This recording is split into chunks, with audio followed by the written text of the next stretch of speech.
నమస్కారం. ఈరోజు తెలుగుదేశం పార్టీ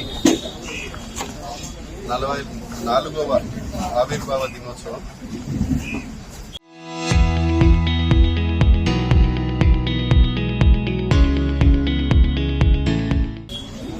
తెలుగోడి ఆత్మగౌరవం కోసం పెట్టిన పార్టీ కీర్తిశేషులు పెద్దలు నందమూరి తారక రామారావు గారి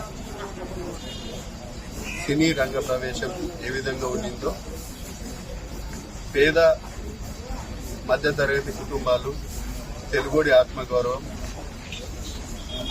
కూడు గూడు గుడ్డ అనే ఒక నినాదంతో తెలుగుదేశం పార్టీ ఆవిర్భవించింది. తెలుగుదేశం పార్టీ పెట్టిన 9 నెలల్లోనే అధికారంలోకి రావడం, తెలుగోడి ఆత్మగౌరవాన్ని కాపాడడం, తెలుగోడి తల ఎత్తుకునే విధంగా పరిపాలన సాగించడం తెలుగుదేశం పార్టీ పెద్దలు కీర్తి చేసి నందమూరి తారక రామారావు గారికి సాధ్యమైందని కూడా ఈ సందర్భంగా తెలియజేస్తున్నాను. ఈ పార్టీ ఏర్పడిన రోజు నుంచి మహిళలకు, వెనుకబడిన తరగతి వాళ్లకు ప్రాధాన్యత ఇస్తూ ముందుకు పోతున్న పార్టీ తెలుగుదేశం పార్టీ.